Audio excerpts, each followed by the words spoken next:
आज का हमारा जो टॉपिक है वह टॉपिक है जलीय परितंत्र। क्या टॉपिक है? हमारा टॉपिक है कि आखिर जलीय परितंत्र क्या होता है। जलीय परितंत्र की अगर हम बात करेंगे तो जलीय परितंत्र किसे कहा जाता है? भाई जितनी भी गतिशील आवास जहां जल के मुख्य आधार हो, कह सकते हैं गतिशील आवास।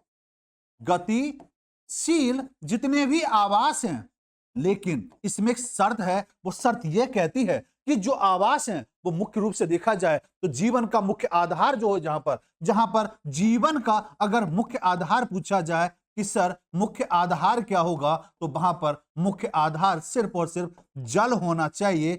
ऐसी सभी परिस्थितियों को हम कहते हैं जलीय परितंत्र, जहां पर कार्बन और जीवन चक्र में महत्वपूर्ण भूमिका होती है। तो ऐसे जितने भी क्षेत्र होते हैं जो जलीय परितंत्र के अंतर्गत आते हैं, यहां पर मूल तौर पर देखेंगे तो आप ये कहेंगे कि यहां पर कार्बन के साथ साथ जलीय चक्र जो होता है उसकी महत्वपूर्ण भूमिका होती है।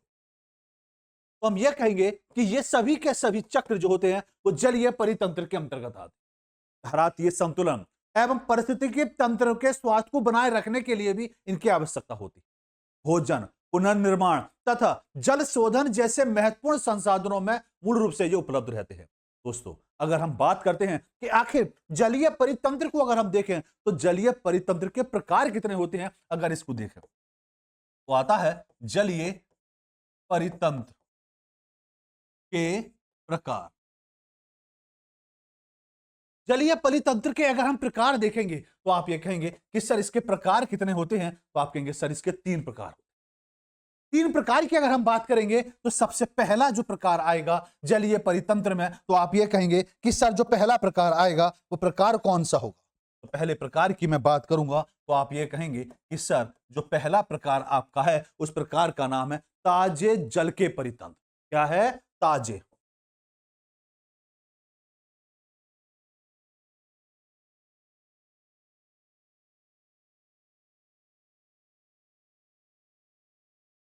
जितना भी ताजे जल के जितने भी परितंत्र हैं वो इसके अंतर्गत आते हैं। जहां पर कम लवणता अर्थात कम लवण की जहां पर आवश्यकता होती है, तो जल परितंत्र जो ताजे जल वाले होते हैं, यहां पर मूल तौर पर हम कहेंगे कि यहां पर क्या पाई जाती है? कम लवणता पाई जाती है। तो पूछा जाए कि कम लवणता कैसे जल में पाई जाती है, कैसे जलीय परितंत्र में पाई जाती है, तो आंसर होगा सर ताजे जल के जो परितंत्र होते हैं उसमें होते हैं। यहां पर 5 पीपीटी से कम होती है लवणता। अगर पूछी जाए कि कितनी होती है तो बताएंगे सर 5 पीपीटी से कम होती है। से क्या होती है? कम होती है। उसको हम मूल तौर पर कहेंगे ताजे जल के परितंत्र। लोटिक परितंत्र इसके अंतर्गत आता है। प्रभावीय जल नादिका, नदी, तराना जो होता है, धारा जो मूल तौर पर होती है, नाले जो होते हैं उनके अंतर्गत। लेटिक परितंत्र होता है। लेटिक परितंत्र ठहरा हुआ जल जो। यहां पर बात को जरा समझें, अगर हम इसको भी डिवाइड करेंगे तो इसको भी हम कई भागों में डिवाइड कर सकते हैं। एक होता है आपका लोटिक परितंत्र। लोटिक परितंत्र लोटिक परितंत्र की अगर हम बात करेंगे तो यहां पर मूल तौर पर हम कहेंगे कि इसमें नदियां आ जाएंगी। मूल तौर पे हम बात करेंगे तो इसमें धारा मूल तौर पर आ जाएगी। तो ये सभी के सभी तंत्र जो होंगे वो आपके किस में आएंगे? ताजे जल परितंत्र के अंतर्गत। दूसरे की अगर हम बात करेंगे कि दूसरा कौन सा होगा, तो दूसरा होगा ठहरा हुआ जल। दूसरे के अंतर्गत आएगा ठहराव। ठहरा हुआ जल इसमें आएगा। ठहरा हुआ जल इसके अंतर्गत आ सकता, जिसमें तालाब आ जाए, झील आ जाएगी। ये सभी के सभी इसी के एग्जाम। दलदल आ जाएगा, कच्छ आ जाएगा। आर्द्र भूमि परितंत्र इसके अंतर्गत आ जाएगा। ऐसा क्षेत्र जहां स्थायी रूप से पाई जाए। मूल तौर पर अगर पूछा जाए कि जलीय परितंत्र कितने प्रकार के होते हैं, तो बताएंगे 3 प्रकार के होते हैं। और पहला कौन सा है? ताजे जल का। दूसरे की अगर हम बात करेंगे तो दूसरा हमारा बनता है खारे जल। खारे जल, इसमें खारा जल। यहां पर अगर पीपीटी पूछा जाए कितनी आएगी, तो आपको बताना है कि सब 5 से लेकर 35 तक यहां पर पीपीटी पाई जाती है, लवणता पाई जाती है। यहां पर लवणता की मात्रा जो होती है अगर देखा जाए तो ताजे जल से ज्यादा होती है। ज्वारीय दलदल इसमें आता है। मैग्रोदल इसमें आता है, मैग्रोबन इसमें मूल तौर पर आते हैं। तो तीसरे की अगर हम बात करेंगे तो तीसरा जो आपका आएगा वो आएगा आपका समुद्री परितंत्र।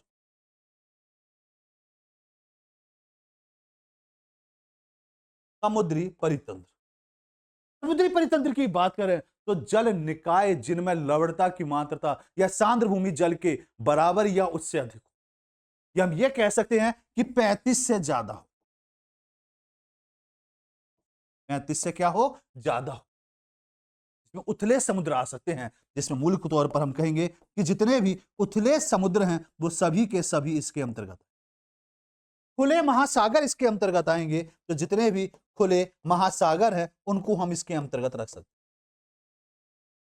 इन सभी तंत्र को हम इसके अंतर्गत रख सकते हैं। दोस्तों, बात आती है कि जलीय परितंत्र के क्षेत्र अगर पूछा जाए, कि अगर बताया जाए कि जलीय परितंत्र, जलीय परितंत्र के क्षेत्र अगर आपसे पूछे इसके क्षेत्र कौन कौन से, सबसे पहले आएगा तटीय मंडल। सबसे पहले आएगा आपका तटीय मंडल।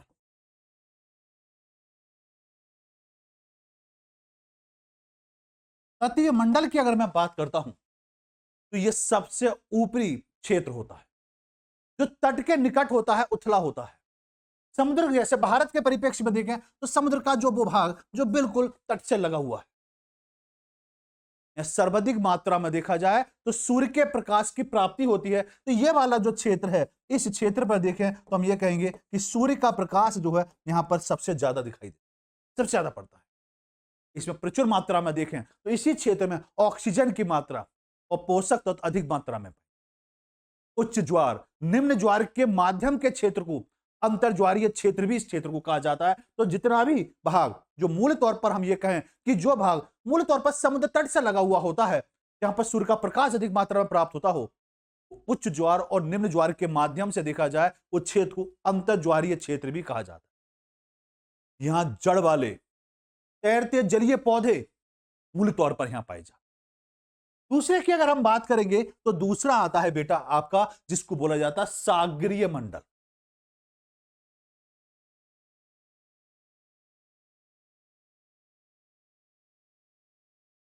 सागर, तली या तटीय मंडल, यह जल निकाय का सबसे निचला परितंत्र होता है, जिसमें तट जल उपसतह की परतें मूल तौर पर पाई जाती। वैदिक परिस्थिति के तंत्र की बात करें तो ऊर्जा का जो स्रोत है मुख्य रूप से कार्बनिक पदार्थ, जिसमें मृत एवं क्षारीय पदार्थ भी मूल तौर पर होते हैं, जो व्यक्ति खाद्य श्रृंखला को बनाए रखने में रखते हैं। तो पूछा जाए वो कहां पाए जाते हैं, तो हम बताएंगे सर सागरीय तलीय मंडल या तटीय मंडल में पाए जाते। क्या पाए जाते हैं? अगर ये पूछा जाए क्या पाए जाते हैं, तो खाद्य श्रृंखला को बनाए रखने वाले जो बैक्टीरिया होते हैं वो यहां पर पाए जाते हैं। आमतौर पर इसे तालाब या सील अपघट तंत्र भी कहा जाता है। तो अब पूछा जाए इसको दूसरा क्या नाम रख सकते हैं, तो इसका हम दूसरा नाम जो रख सकते हैं तालाब या सील अपघट तंत्र भी कहा जाता है। यहां जीवाणु, मृत शैवाल, नलीय पौधे, मछली और जंतुओं के अवशिष्ट किए कार्बनिक पदार्थों को विघटित करते हुए देखा जा सकता है। दोस्तों, बात करते हैं कि तीसरा जो होता है, तीसरा जो पाया जाता है, तीसरा जो भाग होता है वो भाग आपका होता है पैलेजिक मंडल। पैलेजिक मंडल अगर पूछा जाए कि सर पैलेजिक मंडल किसको कहा जाता है, पैलेजिक मंडल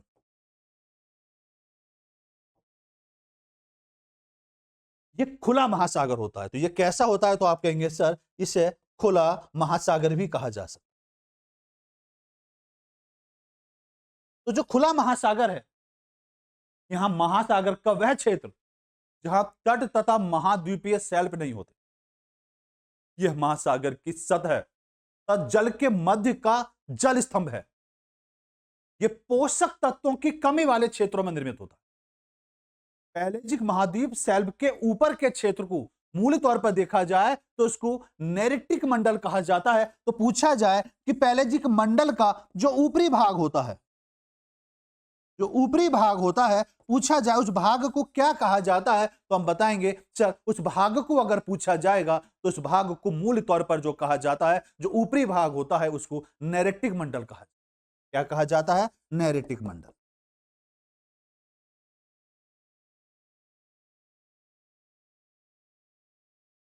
दोस्तों नैरेटिक मंडल में जल पोषक मंडल है जो कोरल और मछली जैसे समुद्री जीवों के अस्तित्व में महत्वपूर्ण भूमिका निभाता है। दोस्तों अगर हम इसको सागरीय भाग को अगर हम देखें तो हम ये कह सकते हैं कि समुद्री जीव मूल तौर पर उच्च तल होता है तटीय जीव। तो यहां पर अगर आप देखेंगे तो आप बेहतर तरीके से समझ पाएंगे कि समुद्री जीव की बात करेंगे, दूसरा तटीय जीव की अगर हम बात करेंगे तो उनका जो स्तर होता है वो यहां पाया जाता है। इसको अगर हम देखें तो पहले आता है निम्न जल। निम्न जल की अगर हम बात करेंगे तो आप ये कहेंगे कि 200 मीटर तक का जो भाग होता है उसको हम निम्न मंडल के तौर पर जानते हैं, निम्न तट के तौर पर जानते हैं। इसमें लैजिक प्रकाश मंडल के तौर पर भी इसको जाना जाता है। इसके नीचे आता है निम्न तट आता है जो आप ये कह सकते हैं जिसमें मीजोपैलेजिक पाया जाता है। यहां पर अगर टेम्परेचर की बात करेंगे, ये समुद्री ढाल है, एक तरीके से समुद्र के अंदर जो ढाल होती है इसको बोलते हैं और इसको बैथल एविसोल के नाम से जाना जाता है, जहां पर मूल तौर पर टेम्परेचर 4 से 10 डिग्री सेंटीग्रेड के आसपास पाया जाता है।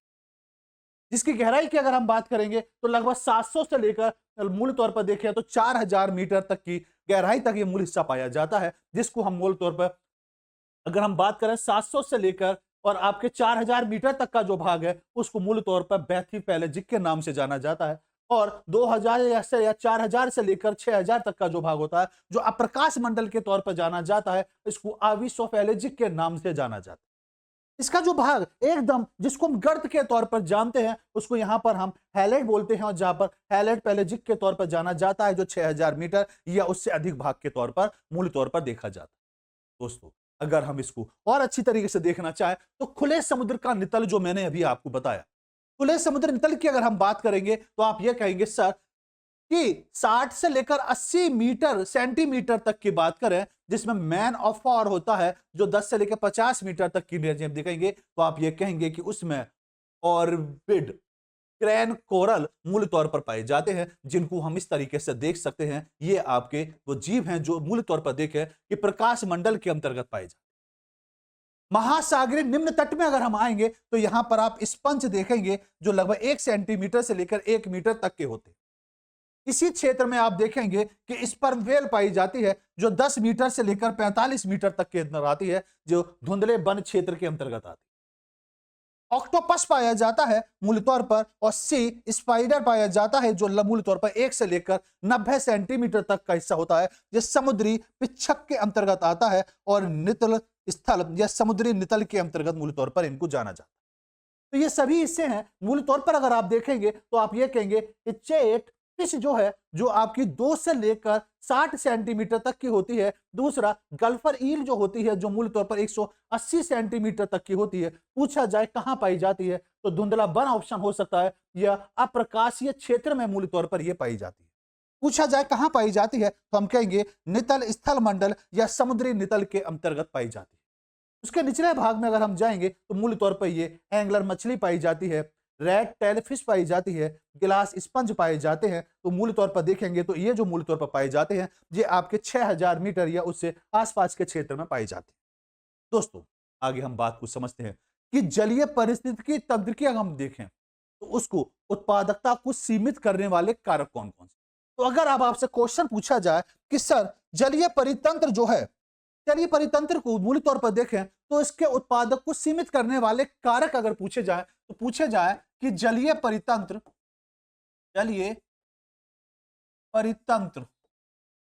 को सीमित करने वाले कारक, सीमित करने वाले कारक अगर आपसे पूछे जाए कि सर कारक कौन कौन से, सबसे पहला कारक जो होगा वो कारक है आपका सूर्य का प्रकाश। सूर्य का प्रकाश पहला कारक। सूर्य के प्रकाश की अगर हम बात करें तो जलीय पारिस्थितिकी तंत्र में प्रकाश संश्लेषण को यह सबसे ज्यादा प्रभावित करता है। झील में प्रकाश की गहराई पौधों के वितरण की सीमा का निर्धारण करती है। गहराई में पाए जाने वाले प्रकाश तथा पौधों के वितरण के आधार पर इन्हें प्रकाश मंडल या अप्रकाश मंडल के रूप में वर्गीकृत किया जाता है, जो आपने अभी मैप में देखा। मैंने आपको बताया कि यहां पर मूल तौर पर देखा जाए कि प्रकाश मंडल जो है प्रकाश मंडल जो भाग है ये वाला, प्रकाश मंडल की अगर हम बात करेंगे तो इसमें जलीय पारिस्थितिकी तंत्र की ऊपरी परत की अगर हम बात करेंगे, किसकी बात करेंगे, इस वाले परत की बात करेंगे, ऊपरी परत की अगर हम बात करेंगे, जहां प्रकाश पहुंच जाता है और जिसके भीतर प्रकाश संश्लेषण क्रिया मूल तौर पर संभव है। प्रकाश संश्लेषण और श्वसन दोनों क्रियाएं यहां पर पाई जाती हैं और गहराई जल की परिस्थितिता पर निर्भर करता है।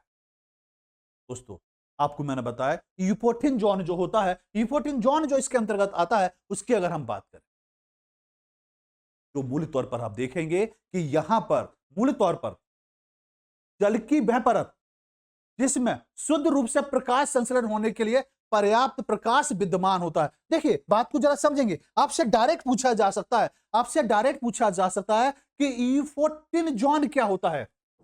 यूफोर्टिन जोन, यह ध्यान से समझेंगे, यह इंपॉर्टेंट है, यहां से क्वेश्चन बनता है कि यूफोर्टिन जोन किसे कहा जाता है। तो ध्यान से, जल की वह परत, जल की वह परत, कैसी परत, जहां प्रकाश पहुंच सके, जहां प्रकाश पहुंच जाए, और जब प्रकाश पहुंचेगा तो लाजमी है वहां पर प्रकाश संश्लेषण होता हो, प्रकाश संश्लेषण संभव हो। उस क्षेत्र को अगर पूछा जाए तो क्षेत्र को क्या बोलेंगे, तो आप बताएंगे सर उस क्षेत्र को हम बोलेंगे यूफोर्टिक जोन बोले। बात करें अप्रकाश मंडल, बात करता हूं मैं आपके साथ अप्रकाश मंडल, अप्रकाश मंडल जो आपने मैप में देखा था। झील जितने भी हैं, महासागर का वह हिस्सा जहां सूर्य की रोशनी बहुत कम, तो हम ये कह सकते हैं जहां सूर्य का प्रकाश बहुत कम या नहीं, या तो बहुत कम या बिल्कुल नहीं पहुंचता है। औपचारिक रूप से इसे उच्च गहराई के रूप में परिभाषित किया गया है जिसके आगे हम देखें प्रकाश नहीं जा सकता। प्रतिशत से कम सूरज की रोशनी जहां प्रकाश रूप से पहुंच ना पाए, केवल श्वसन क्रिया होती हो। ध्यान से समझना, जहां पर प्रकाश नहीं पहुंचेगा वहां प्रकाश संश्लेषण तो होगा नहीं। ऑक्सीजन की खपत का क्षेत्र, लेकिन यहां पर ऑक्सीजन पाई जाती हो और ऑक्सीजन के साथ साथ जब ऑक्सीजन पाई जाएगी तो मूल तौर पर केवल क्या होगा, केवल श्वसन होगा। उस क्षेत्र में क्या होगा, केवल श्वसन होगा। इस गहरे क्षेत्र के रूप में भी जाना जाता है और इस मंडल में सूर्य के प्रकाश की तुलना में जैव स्फुरदीप्त की प्रचुर मात्रा पाई जाती है। तो एक शब्द आया आपके सामने, मैंने अभी बोला जैव स्फुरदीप्ति। ये क्या होता है, क्या बोला, जैव, जैव मतलब जीव जंतु, स्फुरदीप्ति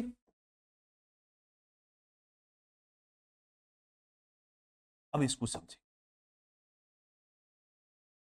यह जीवित जीव द्वारा प्रकाश का उत्पादन और उत्सर्जन यहां पर होता, उत्सर्जन करता हो। तो यहां पर हम यह कह सकते हैं कि जीवित जीव, जितने भी जीवित जीव हैं उनके द्वारा प्रकाश का उत्पादन, जीवित जीव के द्वारा प्रकाश का क्या हो, प्रकाश बनाया जा रहा, प्रकाश का उत्पादन हो रहा हो, उसको क्या बोलेंगे, तो आप कहेंगे सर उसे जैव स्फुरदीप्ति का।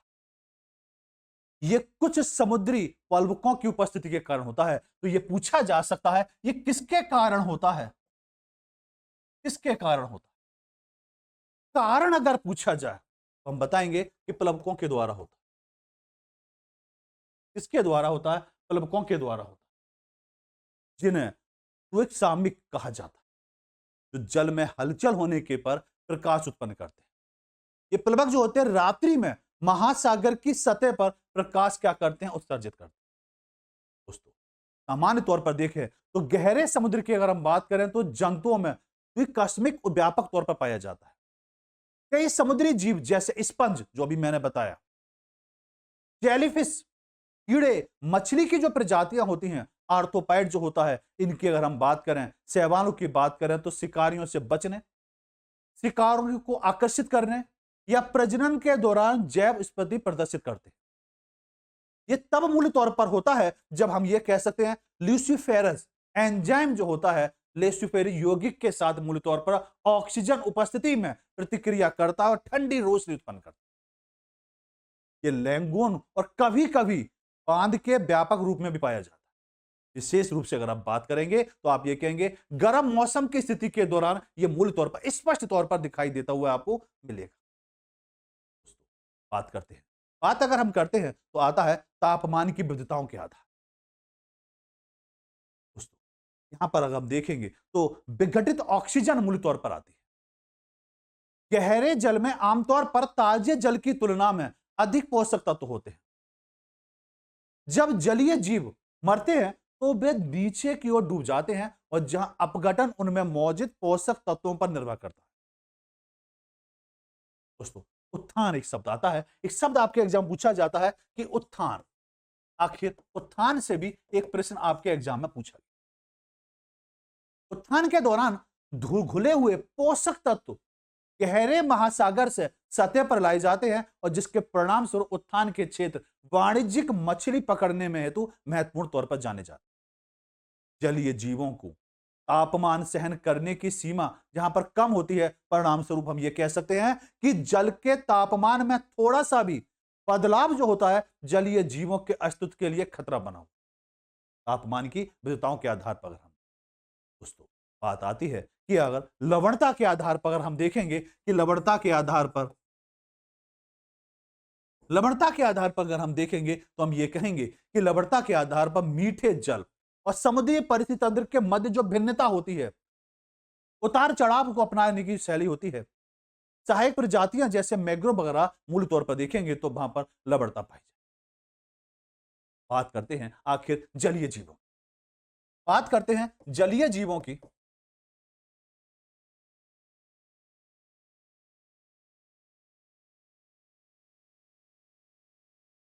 समुद्री जीवों का आकार छोटे जीवाणु से लेकर सबसे त्रस्त ज्ञात जंतु तक जैसे व्हेल मछली तक होता है। ये सभी खारे जल में जीवन हेतु अनुकूल परिस्थितियां बनाते हैं। अधिकांश देखा जाए तो दाब हेतु ये अनुकूल तौर पर बने हुए होते हैं।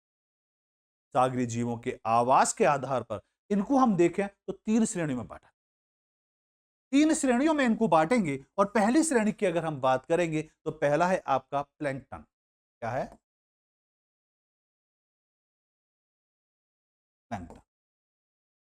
ये छोटे जलीय जीव होते हैं। ये कैसे होते हैं? छोटे जलीय जीव इसके अंतर्गत। छोटे जलीय जीव मूल तौर पर अगर आपसे पूछे जाए कि ये किस में आएंगे तो आप बताएंगे सर छोटे जलीय जीव इसके अंतर्गत। अगर आप डिवाइड करेंगे तो आप इनको ये कहेंगे कि हम इनको कुछ और भागों में भी डिवाइड कर सकते हैं। एक होता है फाइटो। क्या होता है? फाइटो।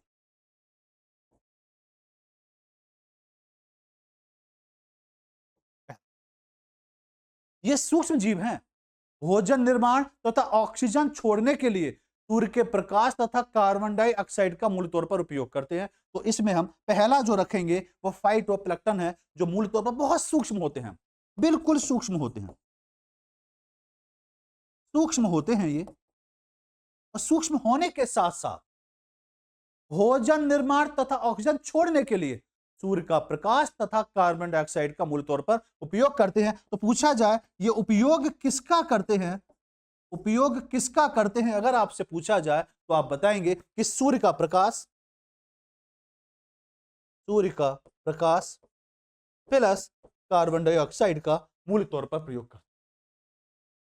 कुछ पादप जो होते हैं प्लैंकटन जीवाणु होते हैं, कुछ मूल तौर पर देखा जाए तो हम ये कह सकते हैं इनको प्रोटिस्ट होते हैं। अधिकांश एक कोशिकीय पौधे होते हैं। तो इसमें पूछा जाए कि पौधे इसमें कैसे होते हैं तो बताएंगे सर इसमें जो पौधे होते हैं एक कोशिकीय होते हैं। एक कोशिकीय पौधे किसमें पाए जाते हैं तो बताएंगे एक कोशिकीय पौधे जो पाए जाते हैं वो आपके फाइटोप्लैंक्टन के अंतर्गत आते हैं, जिसमें डाइटम एग्जाम्पल अगर पूछा जाए तो डाइटम, उसमें डाइटम इसका सटीक एग्जाम। दोस्तों दूसरे की अगर हम बात करेंगे कि दूसरा कौन सा, दूसरा होता है आपका top top plank top plank जो भी छोटे जीव होते हैं जिनमें पादक तौर पर प्लैंकटन के द्वारा खाया जाता है। इसमें इसमें बिल्कुल सूक्ष्म होते हैं, इसमें बिल्कुल सूक्ष्म होते हैं। यहां पर हम सूक्ष्म नहीं कहेंगे, हम ये कहेंगे छोटे होते हैं। कैसे होते हैं? ये छोटे होते हैं जिन्हें पादप प्लैंकटन के द्वारा खाया जाता है, सूक्ष्म जंतुओं के द्वारा खाया जाता है, जिसमें मूल तौर पर क्रिल आ जाएगा। एग्जाम्पल पूछा जाए तो क्रिल इसका एग्जाम्पल, समुद्री घोंगे इसमें आ जाएंगे, पेलाजिक कीड़े आ जाएंगे। पेलाजिक कीड़े इसके सटीक एग्जाम्पल। दोस्तों बात करते हैं कि आखिर दूसरे नंबर पर अगर हम नाम रखेंगे तो किसका रखें। मैंने इसको बताया था कि इसके 3 भाग होते हैं जलीय जीवों को अगर देखें तो पहला हो गया प्लैंकटन। दूसरे की अगर हम बात करेंगे, दूसरे नंबर पे जो आता है वो आपका आता है नेक्टन। कौन सा आता है बेटा? तो आप कहेंगे सर नेक्टन जो है वो नंबर 2 पर आता है। ये जलीय जानवर हैं। ये कैसे होते हैं? तो आप कहेंगे कि इन्हें हम जलीय जानवर की कैटेगरी में रखेंगे।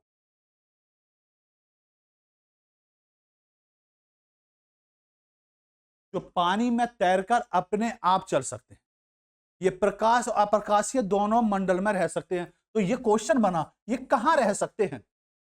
आप बताएंगे जहां पर प्रकाश पाया जाता हो और जहां प्रकाश नहीं पाया जाता, अप्रकाश जो मंडल होता है वहां ये पाए जाते हैं।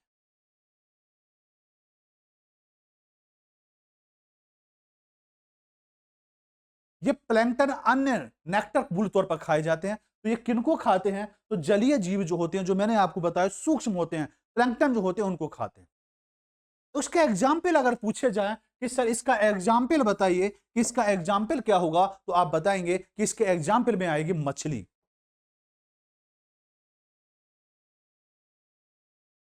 सींगा इसका एग्जाम्पल होगा। और साथ साथ जितने भी स्तनधारी जीव हैं, स्तनधारी जीव, वो सभी के सभी जीव इस कैटेगरी के अंतर्गत आते हैं, जिनको हम मूल तौर पर एग्जाम्पल रखेंगे तो कहेंगे व्हेल, डॉल्फिन आदि इसके एग्जाम्पल की कैटेगरी में आ सकते। तीसरे की अगर हम बात करेंगे तो तीसरा आप कहेंगे सर तीसरा जो आता है वो बैंथस आता है। तीसरा रूप जो होगा वो कौन सा होगा? तो वो आपका बैंथस होगा, जिसमें जलीय जीव, इसमें मूल तौर पर हम कहेंगे इसमें जो रखेंगे हम जलीय जीवों को रखा जाता,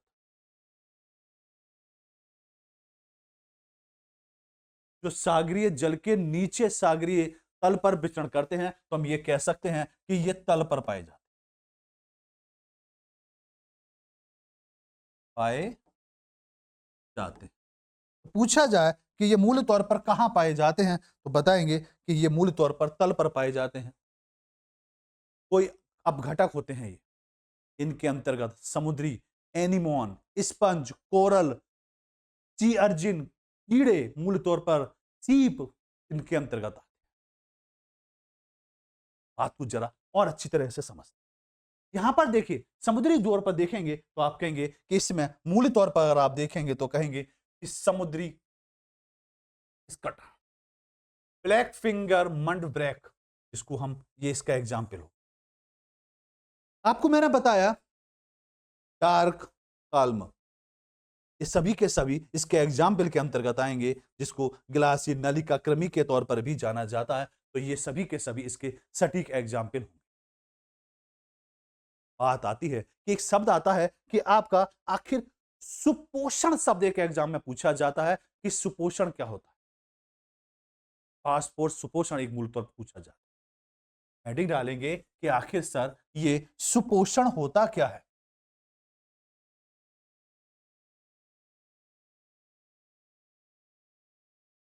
सुपोषण की बात करें, सुपोषण एक झील की प्राकृतिक उम्र बढ़ाने की प्रक्रिया होती है।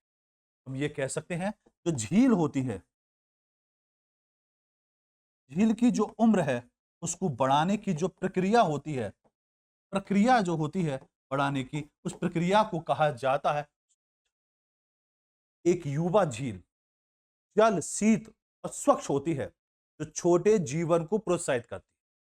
समय के साथ साथ झील में गिरने वाली धाराएं नाइट्रोजन, फास्फोरस जैसे पोषक तत्व की लगी जाती है, जिससे जलीय जीवों वृद्धि को क्या करता है, प्रोत्साहित करता है।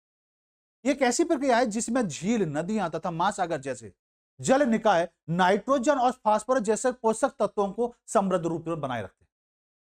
ये संवर्धन शैवाल और अन्य झीलीय जीवों की तीव्र वृद्धि को बनाए रखने में जाना जाता है, जो सूर्य के प्रकाश और अवरुद्ध रूप से जाना जाता है। तो ऑक्सीजन के स्तर को कम करने में भी सहायक रहता है, बनाए रखने की सीमा रखता है। बात आती है कि आखिर इसमें मूल तौर पर देखेंगे तो एक शब्द आता है समवर्धी सुपोषण। एक शब्द आता है इसमें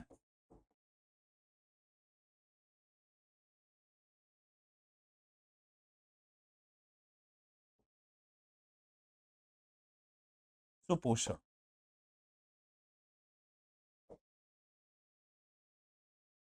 झीलों के त्वरित दर पर समान पोषक तत्व संवर्धन मानवीय गतिविधियां के कारण होता है। तो ये पूछा जाए ये किसके कारण होता है, किसके कारण होता है, तो बताएंगे मानव के कारण।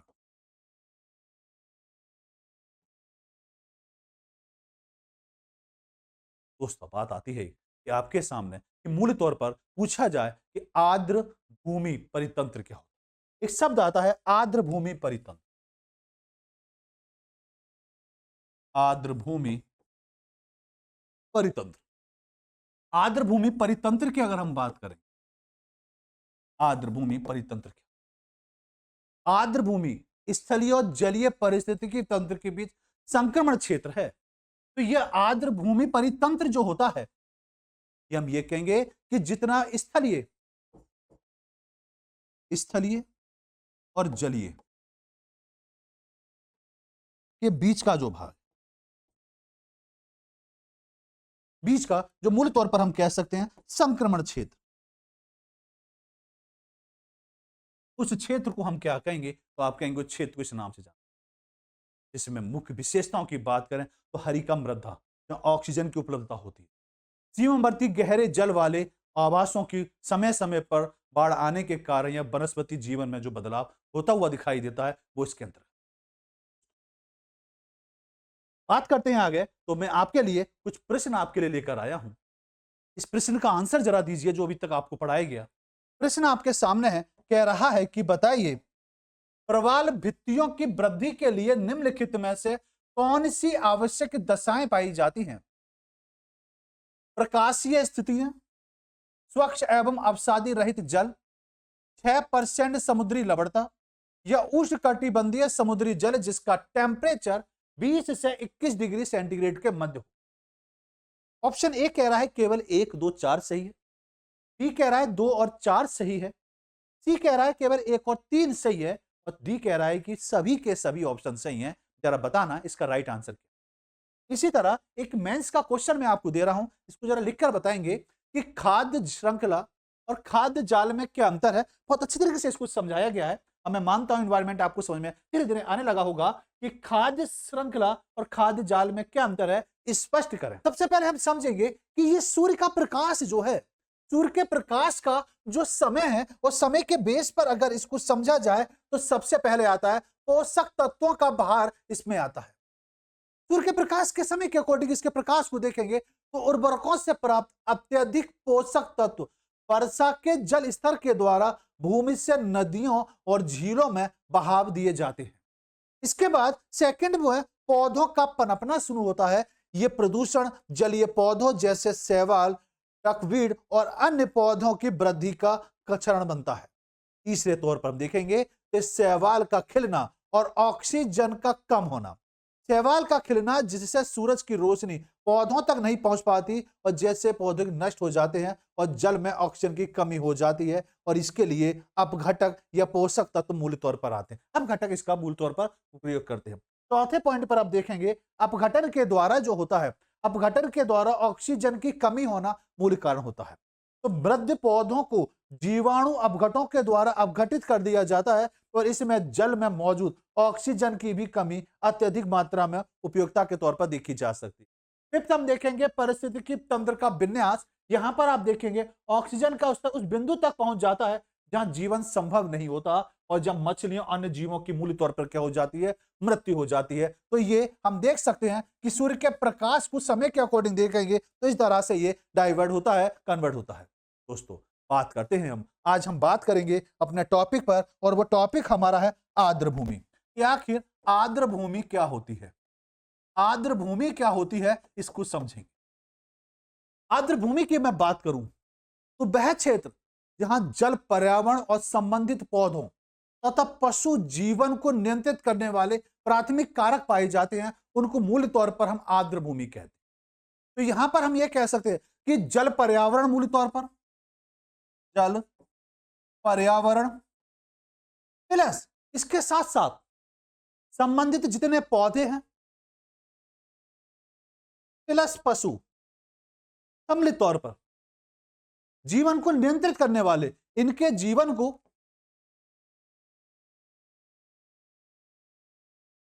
नियंत्रित करने वाले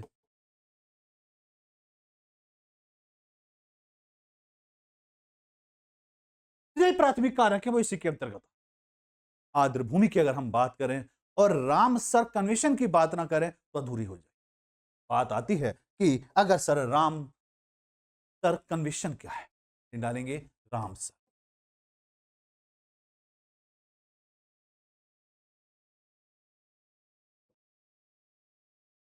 दलदल भूमि, पंक भूमि, पीठ भूमि या जल कृत्रिम या प्राकृतिक, स्थायी या अस्थायी, स्थिर जल जो होता है या गतिमान जल अथवा खारे जल की बात करें, ऐसे जो क्षेत्र होता है उस क्षेत्र को हम आर्द्र भूमि कहते हैं। आर्द्र भूमि का मतलब मूल तौर पर हम पहले हम ये समझेंगे कि आखिर आर्द्र भूमि में अगर हम बात कर रहे हैं किसकी, रामसर कन्वेंशन की, तो उसमें ऐसा क्षेत्र आएगा जो मूल तौर पर हम कहेंगे दलदली क्षेत्र।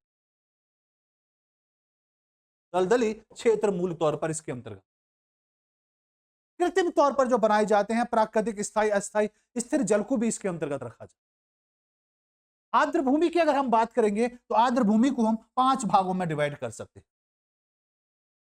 आर्द्र भूमि पूछी जाए कि आर्द्र भूमि के प्रकार बताइए कितने होते हैं, तो आप बताएंगे कि सर आर्द्र भूमि के अगर प्रकार पूछे जाएंगे तो हम 5 बताएंगे। 5 प्रकार की बात करेंगे तो पहला आएगा समुद्र, समुद्री भाग इसके अंतर्गत। दूसरे की अगर हम बात करेंगे तो दूसरा मूल तौर पर बनेगा आपका एस्चुरी, एस्चुरी। दूसरा हो गया, पहला हो गया समुद्र, दूसरा हो गया एस्चुरी, ऐसी नदियां जहां पर बहुत तेजी से आकर जो नदियां जहां पर आकर गिरती हैं, जिनका कहना चाहिए लंबाई कम होती है, धारा की स्पीड ज्यादा होती है, जिस जगह वो नदियां गिरती हैं वहां पर एस्चुरी का निर्माण। तीसरा बनेगा सरोवर, तीसरा बनेगा आपका सरोवर। चौथा हमारा रहेगा नदियां। और अगर पांचवें की बात करते हैं तो पांचवा भाग जो होगा उसको हम दलदली कहेंगे। पांचवा भाग जो होगा उसको हम दलदली के तौर पर जानेंगे। दोस्तों यहां पर अगर हम बात करते हैं तो बात आती है आखिर आर्द्र भूमि जो होती है, आर्द्र भूमि की अगर हम बात करेंगे तो ये सभी क्षेत्र झीलें और नदियों और झीलों के किनारे का जो भाग होता है, पहाड़ के मैदान मूल तौर पर हम कह सकते हैं, प्राकृतिक तटबंधों से परे नदियों की द्रोणियों के समीप स्थित जो क्षेत्र होते हैं, नदियों में उच्च निर्वाह के दौरान समय समय पर बाढ़ आने वाले क्षेत्र, इनको इसके अंतर्गत रखा जा सकता है। आर्द्र भूमि महत्वपूर्ण पारिस्थितिकी महत्व के क्षेत्र हैं। ये जैव विविधता को बढ़ावा देते हैं, प्रत्यक्ष या अप्रत्यक्ष रूप से लाखों लोगों को तूफानों से रक्षा करते हैं। मैंग्रोव वनस्पति मूल तौर पर आती है, बाढ़ का नियंत्रण करते हैं, जल की गुणवत्ता में सुधार करते हैं तथा भोजन, रेशे और कच्चे माल की आपूर्ति करते हैं। यह न केवल जल के स्रोत के रूप में कार्य करते हैं अपितु भूमि का क्षरण मूल तौर पर मरुस्थली को रोकना और पारिस्थितिकी तंत्र के रूप में भी मूल तौर पर यह काम करते हुए मिलते हैं। आर्द्र भूमि की अगर मैं बात कर रहा था तो मैं बात कर रहा था रामसर कन्वेंशन की। तो आखिर रामसर कन्वेंशन को अगर हम देखें तो यह एक अंतर सरकारी संधि है। तो आर्द्र भूमि और उसके संसाधनों के संरक्षण के प्रयासों हेतु राष्ट्रीय कार्रवाई और अंतरराष्ट्रीय सहयोग हेतु तटरूपीय रूप से जानी जाती। पूछा जाए कि मूल तौर पर 1971 में ईरानी शहर था रामसर में यह अपनाया गया। तो पूछा जाए सबसे पहले कब हुआ? 1971 में हुआ, पहला हुआ। कहां हुआ? तो ये ईरान में हुआ था। और ईरान में जब हुआ था तो ईरान में एक शहर का नाम था, इसका नाम क्या था? रामसर। जगह का नाम था रामसर और उसी के नाम पर इसका नाम रख दिया गया रामसर कन्वेंशन।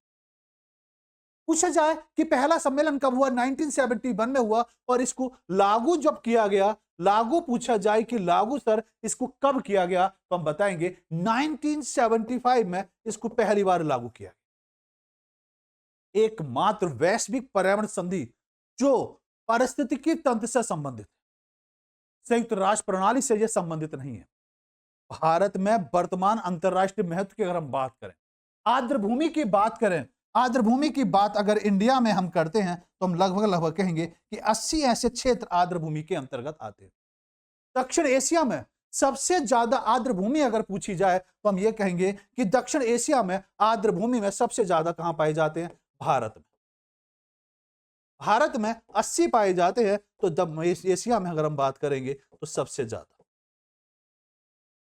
साउथ एशिया में पूछा जाए कि सबसे ज्यादा आर्द्र भूमि कहां पाई जाती है, तो भारत में पाई जाती है। तो मूल तौर पर हम ये कह देंगे कि दक्षिण एशिया में सबसे ज्यादा जो पाए जाते हैं वो आपके यहां पर।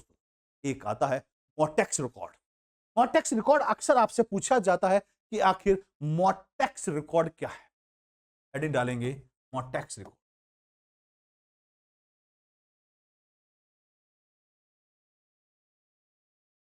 मोटेक्स रिकॉर्ड की बात करें, यह 1996 में ब्रिस्बेन में अनुबंधन करने वाले दलों के सम्मेलन के द्वारा अपनाया गया। तो यह कब अपनाया गया? 1996 में अपनाया। किन के द्वारा अपनाया?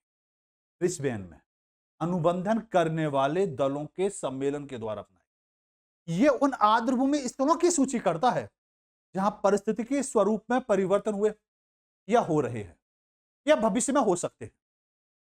यह रामसर सम्मेलन का मुख्य संसाधन है, साधन के तौर पर जाना जाता है। इसे रामसर सूची के अंश के रूप में भी काम करते हुए देखा जाता। बात करते हैं, आखिर बात आती है ज्वार दनमुखी परिस्थिति की। आखिर ज्वार दनमुखी परिस्थितिकी तंत्र क्या होता है?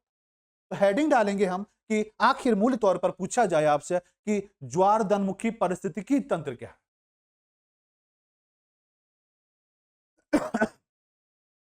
ज्वार मुखी परिस्थितिकी तंत्र। देखो यहां पर अगर हम बात करेंगे, ज्वार दनमुखी खारे पानी का आंशिक रूप से बंद तटीय क्षेत्र है। तो आपका पूछा जाए ज्वार नरमुखी, क्या पूछा जाए? ज्वार नरमुखी अगर आपसे पूछा जाए तो आप ये कहेंगे कि सर ज्वार नरमुखी जो होता है ये मूल तौर पर खारा पानी होता है, बंद तटीय क्षेत्र। ये कैसा होता है? बंद तटीय क्षेत्र होता है, जहां पर खारे पानी में पीपीटी अगर पूछा जाए तो आप ये कहेंगे कि 0 से 35 तक यहां पर पीपीटी पाई जाती। यहां पर उपजाऊ गाद और शहद तह के अप्रवाहित मीठे जल समुद्र के खारे जल के साथ मिल जाता।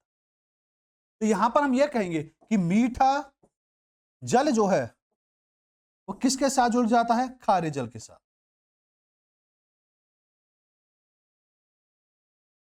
खारे जल के साथ यहां पर मिलता हुआ मिलता है। यह ज्वार क्रिया से अधिक प्रभावित होता है। ज्वार की संख्या के आधार पर वे समय समय पर दिन में हो या 2 बार समुद्री नल द्वारा आवर्तित रूप से जाना जाता है कि ज्वार की जो स्थिति बनती है वो 24 घंटे में एक बार बनती है। बात आती है कि लेगुन क्या होता है। लेगुन पूछा जाता है, साथ साथ मुहाना एक शब्द बनता है। तो लेगुन क्या होता है, पहले हम इसको समझेंगे कि आखिर लेगुन क्या है। तो हेडिंग डालेंगे लेगुन। लेगुन की अगर हम बात करें, तटीय लेगुन जल का एक उथला तटीय निकाय है जो समुद्र से एक अवरोध के द्वारा अलग होता है, जिसमें कोरल रीफ, बैरियर रीफ, रेत पट्टी, चट्टानों के द्वारा इसको निर्मित किया। ध्यान से समझेंगे, तटीय लेगुन जो होता है वो जल का उथला या तटीय निकाय होता है। तो उथला भाग होगा या तटीय भाग, उथला भाग या जो तटीय भाग है, जो समुद्र में से एक अवरोध के द्वारा, हम इसको क्या कह सकते हैं, जो समुद्र है से अलग हो जाता है, अवरोध के द्वारा क्या हो जाए, अलग हो। लेगुन और मुहानों के बीच के अंतर की अगर हम बात करें तो जल प्रवाह जो होती है, मुहाने में जल तीव्र गति से होता है। यहां पर बात को जरा समझेंगे, अगर आपसे जल प्रवाह पूछा जाए इसको लेकर, तो लेगुन को लेकर, एक पूछा जाए आपसे कि मुहाने पर बताइए, मुहाने पर, तो बताना है कि मुहाने पर अगर पूछा जाएगा तो जल तीव्र गति जो होती है, यहां पर हम बात करेंगे तेज होती है। जबकि लेगुन की अगर हम बात करेंगे, लेगुन अगर पूछा जाए तो यहां पर गति कैसी होती है, धीमी होती है। दोस्तों, आमतौर पर मुहाने लेगुन से अधिक गहरे होते हैं।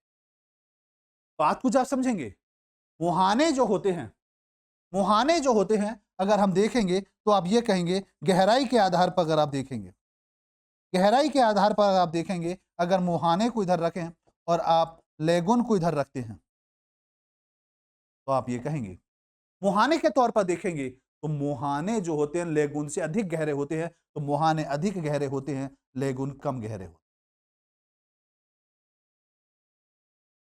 शब्द आता है मैंग्रोव। मैंग्रोव क्या है? मैंग्रोव वनस्पति, मैंग्रोव वनस्पति की अगर हम बात करते हैं तो मैंग्रोव जो होते हैं वो ऐसे वनस्पति होती है जो समुद्र के किनारे होती है।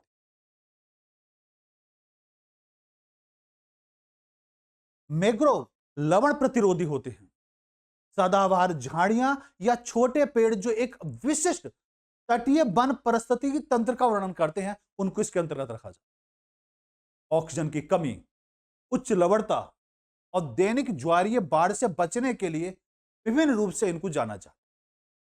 इसमें रसीली पत्तियां, संकुच रंध्र मूल तौर पर पाए जाते। यहां पर अगर आप देखेंगे तो ये पाएंगे कि यहां पर मूल तौर पर ये रेंगुन वनस्पति की बात करें तो ये आप ये कहेंगे कि ये वनस्पति जो है मूल तौर पर मैंग्रोव जड़ प्रणाली वातावरण से ऑक्सीजन अवशोषित करती है और जड़ प्रणाली को न्यूमेटोफोरस कहा जाता है। क्वेश्चन बना कि इनकी जड़ प्रणाली जो होती है इनको क्या कहा जाता है, तो आप ये कहेंगे सर इनकी जो जड़ प्रणाली है उनको मूल तौर पर जो कहा जाता है वो कहा जाता है न्यूमेटोफोर्स। दोस्तों, पत्तियों की बात करें तो पत्तियों पर लवणीय लैंगडस होते हैं जो गुप्त लवण के रूप में मौजूद होते हैं। लवण पत्तों के क्षण से पूर्व पुराने पत्तों से संग्रहित होते हुए दिखाई देते। उच्च ज्वार के दौरान, जब उच्च ज्वार आता है, उच्च ज्वार के दौरान जल स्तर प्रोपोटोस तने से निकलकर दूर तक जाती है, जिससे पौधों को अतिरिक्त समर्थन प्राप्त होता है। तो तेज हवा आती है तो उसको रोकने में सहायक। निमेटोफोरस जो मैंने आपको बताया, ये ब्रिद्रिस रूट्स, जड़ों में कई छिद्र होते हैं जिनके माध्यम से ऑक्सीजन भूमिगत ऊतकों में प्रवेश कर जाती है। ये छोटे छोटे क्षेत्र होते हैं जिनसे ऑक्सीजन नीचे पहुंच जाती है और केवल रूट्स क्षेत्र बड़े होते हैं जो तनों से निकलते हैं और पौधों को मजबूत आधार प्रदान करते हैं। तो मैंग्रोव वनस्पति मूल तौर पर पूछा जाए तो मैंग्रोव वनस्पति की अगर हम बात करें तो भारत में सबसे बड़ा मैंग्रोव आरक्षादित क्षेत्र अगर आपसे पूछा जाए तो आपको बताना है कि भारत में अगर पूछा जाएगा कि मैंग्रोव आरक्षित वनस्पति पूछी जाए कि सबसे ज्यादा कहां पाई जाती है, तो हम बताएंगे कि सर सबसे ज्यादा जो पाई जाती है मैंग्रोव वनस्पति वो मूल तौर पर जो पाई जाती है वो कहां पाई जाती है, तो हम बताएंगे क्रमबद्ध तरीके से अगर आपसे पूछा जाए तो आपको बताना है कि सबसे पहले जो वनस्पति पाई जाती है वो वनस्पति पश्चिम बंगाल। कहां पर? पश्चिम बंगाल, पश्चिम बंगाल। दूसरी अगर हम बात करेंगे तो दूसरा आएगा आपका गुजरात, उसके बाद अंडमान निकोबार, इसके बाद आएगा गुजरात, अंडमान निकोबार।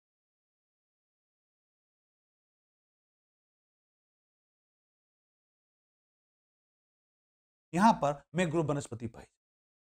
सुंदरबन डेल्टा एक यूनेस्को विश्व धरोहर स्थल है, जो विश्व का सबसे बड़ा मैंग्रोव क्षेत्र है, जो आपका कहां है, पश्चिम बंगाल के क्षेत्र। केवल मैंग्रोव वनों में ही बाघ निवास करते हैं। तो पूछा जाए कि बाघ कहां पर निवास करते हैं, तो हम बताएंगे मूल तौर पर मैंग्रोव वनस्पति में। मैंग्रोव वनस्पति है, यहीं पर बाघ सबसे ज्यादा निवास। मैंग्रोव पर्यावरण संरक्षण अधिनियम अगर पूछा जाए कि संरक्षण अधिनियम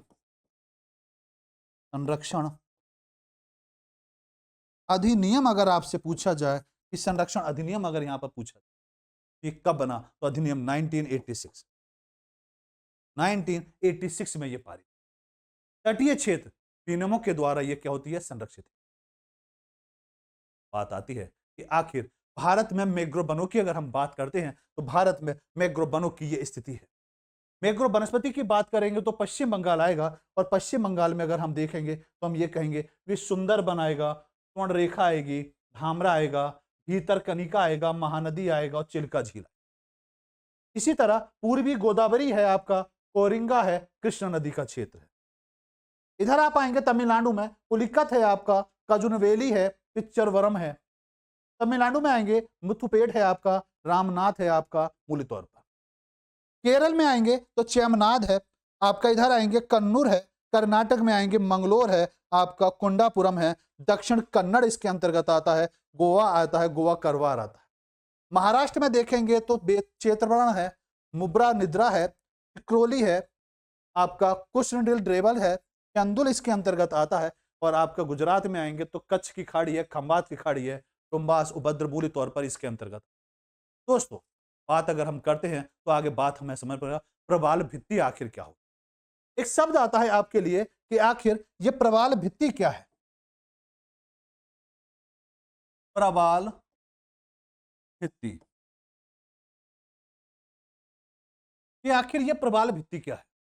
प्रवाल भित्तियों का निर्माण अगर देखा जाए, चूना साबित करने वाले जीवों के अस्तित्व पंजरों के समेकन और संयोग के द्वारा होता है, जिसे कोरल पॉलिश के रूप में जाना जाता है।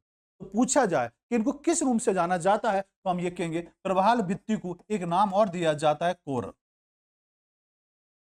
पॉलिप के तौर पर इनको जाना जाता है। तो कोरल पॉलिप के तौर पर अगर आपसे पूछा जाए किनको जाना जाता है, तो बताएंगे प्रवाल भित्ति को कहा जाता है। अनेक कोरल पॉलिप्स एक स्थान पर समुद्र में कॉलोनी के रूप में रहते हैं और अपने चारों ओर चूनेदार भित्ति का निर्माण करते हैं। प्रवाल भित्ति का निर्माण देखा जाए तो उपयुक्त गहराई पर, कवच पर, दीवार या भित्ति के ऊपर एक शैवाल के रूप में होता है, ऊपर दूसरे के तौर पर गुजरा, उसके दूसरे शैवाल जो होते हैं उनके ऊपर किया जाता है। क्योंकि कोरल पॉलिश जो है जल स्तर से ऊपर जीवित नहीं रह सकते। ये बात जरा पूछिए, पूछा जाए ये कहां जीवित रह सकते हैं, कहां जीवित रह सकते हैं। क्वेश्चन बना, जल स्तर से ऊपर जीवित रह सकते, मतलब जल स्तर से नीचे। इसलिए प्रवाल भित्ति सदैव समुद्र तल या उसके नीचे पाए जाते हैं। तो हम ये कहेंगे समुद्र के तल में कहेंगे या नीचे पाए जाते हैं।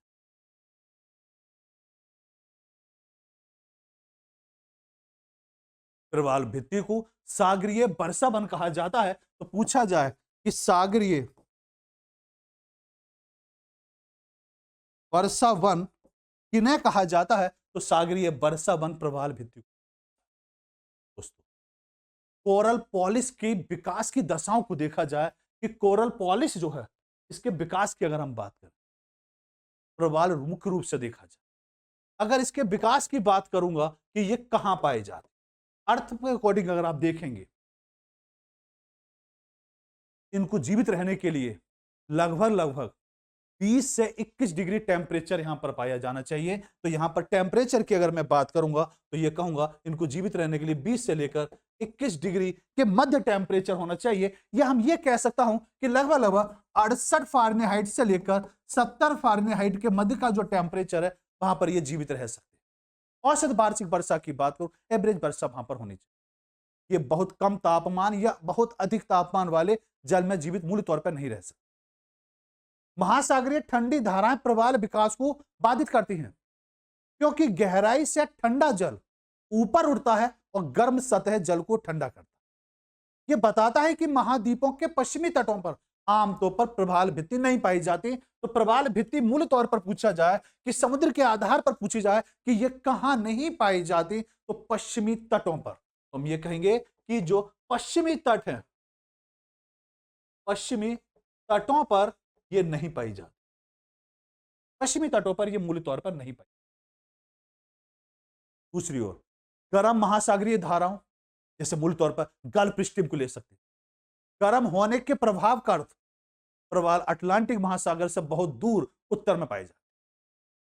प्रवाल मूल तौर पर कम गहराई में पाए जाते हैं, क्योंकि इसके बाद सूर्य का प्रकाश विशिष्ट तौर पर नहीं पाया जाता और प्रवाल के लिए ऑक्सीजन नहीं मिल पाती। वहां पर प्रवाल के विकास के लिए स्वच्छ जल का होना चाहिए। तो हम ये कहेंगे कि ये कहां पाई जाती हैं, स्वच्छ जल में।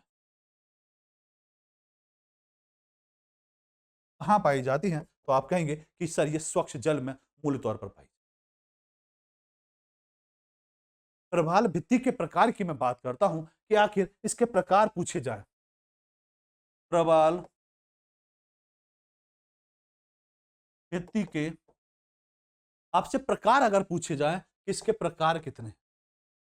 प्रवाल भित्ति के प्रकार, प्रवाल भित्तियों का निर्माण चूना झावित करने वाले जीवों के अस्थिर पंजरों के समेकन संयोजन के द्वारा होता है, जिससे कोरल पोरिस के रूप में मूल तौर पर मैंने बताया इनको कहा जाता है। बात अगर हम करें प्रवाल भित्ति के मूल तौर पर, तो यहां पर सबसे पहले आता है तटीय प्रवाल भित्ति। सबसे पहले आता है तटीय प्रवाल, तटीय प्रवाल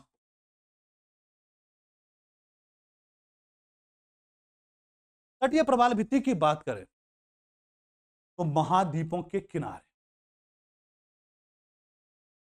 महाद्वीपों के किनारे होने वाली प्रवाल भित्ति इसके थी।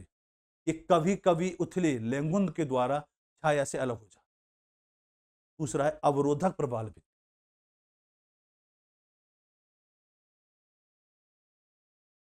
प्रवाल भित्ति, अवरोधक प्रवाल भित्ति। अवरोधक प्रवाल भित्ति की अगर मैं बात करूंगा, तो अवरोधक प्रवाल भित्ति तट से एक व्यापक गहरे चैनल या लेगुन के द्वारा अलग होता है। ये प्रवाल आंशिक रूप से जलमग्न होता है। यहां जल स्तर से ऊपर होता है और बाहर रेत का जमाव होता है। परिणाम स्वरूप वहां कुछ मात्रा में वनस्पति पाई जाती है। दोस्तों, प्रवाल द्वीपीय प्रवाल की बात करें, तीसरे की अगर मैं बात करूंगा, तो तीसरा जो बनेगा वो आपका प्रवाल द्वीपीय बनेगा।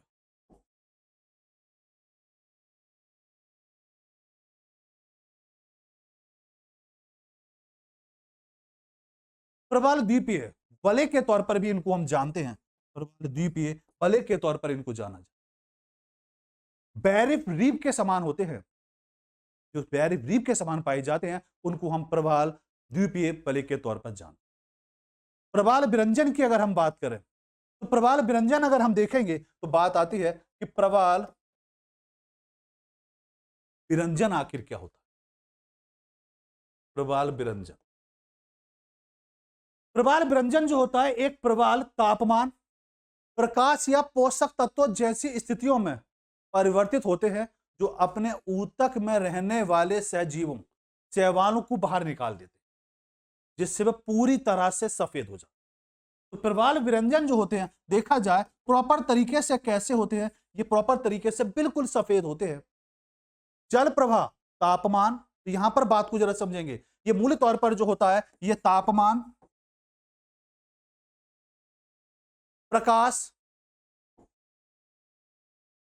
और हम ये कह सकते हैं कि मूल तौर पर पोषक तत्वों जैसी,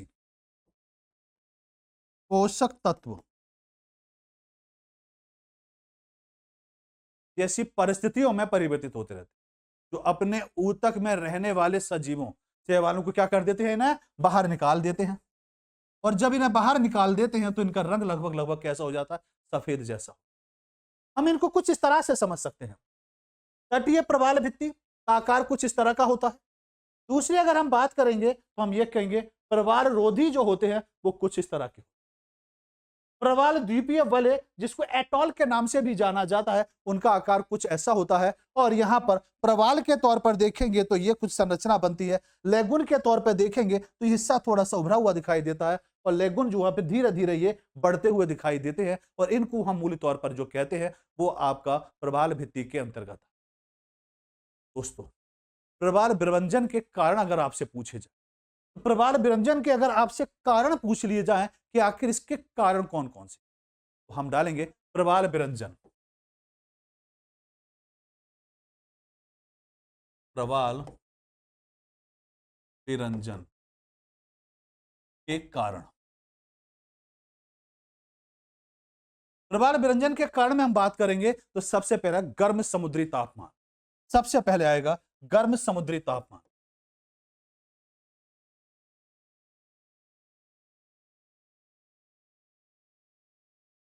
गर्म समुद्री तापमान की अगर मैं बात करूंगा, अल नीनो समुद्री गर्म लहरों जैसी घटनाएं समुद्र के तापमान में वृद्धि करती। दूसरा आएगा अत्यधिक निम्न ज्वार।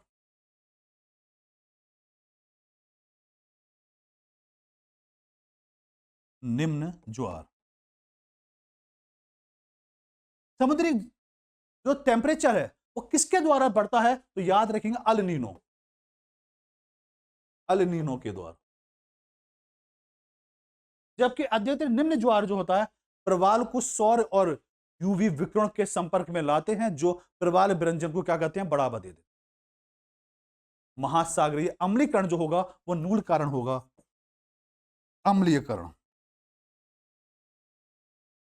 अम्लीयकरण मूल कारण मूल तौर पर निकलकर महासागर के कार्बन डाइऑक्साइड की अत्यधिक मात्रा महासागरों के क्या करता है, लवणता को बढ़ावा देता है। तो अम्लीय लवणता की बात करेंगे तो महासागर में अगर आप देखेंगे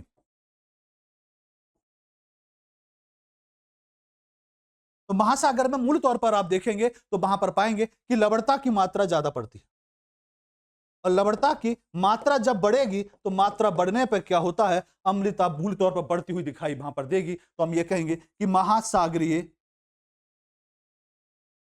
लवणता अगर पूछ जाए किसकी वजह से बढ़ती है तो बताएंगे लवणता की मात्रा बढ़ने से बढ़ती है, जिससे प्रवाल में कैल्शियम युक्त पूर्ण तौर पर बनती हुई दिखाई देती है, जिससे रोग बनते हैं, महासागरीय प्रदूषण होता है और अवसादन जैसी परिस्थितियां बनती हुई दिखाई। आप इसको देखना चाहें तो हम कुछ इस तरह से इसको समझ सकते हैं कि महासागरीय परिस्थितियां जो बनती हैं वो कुछ इस तरह से होती हैं। प्रवाल भित्ति की अगर मैं बात करूंगा कि आखिर प्रवाल भित्ति क्या है, तो प्रवाल भित्ति को हम ऐसे समझ सकते हैं। दोस्तों, यहां पर आप देख सकते हैं कि प्रवाल भित्ति जो है ये आपकी प्रवाल भित्ति है जो रेड कलर से दिखाई गई है। तो जितना भी हिस्सा आपको रेड कलर से दिखाई दे रहा है वो विश्व की सभी प्रवाल भित्तियों के अंतर्गत आएंगे। और प्रवाल भित्तियों में आपने देखा होगा पश्चिमी तट पर कहीं भी नहीं है। जहां भी आप देख रहे हैं पूर्वी तट के किनारे ही किनारे मिल रही हैं जितनी प्रवाल भित्तियां हैं, वो पश्चिमी तट पर कहीं भी नहीं दिखाई। दूसरी प्रवाल शैली अगर आप देखेंगे तो प्रवाल शैली आप देखेंगे ये जो क्षेत्र आपको दिखाई दे रहा है इस कलर में, वो सभी का सभी क्षेत्र जो है वो मूल तौर पर आपको कहेंगे कि ये जो हिस्सा है वो प्रवाल श्रेणी के अंतर्गत आता है।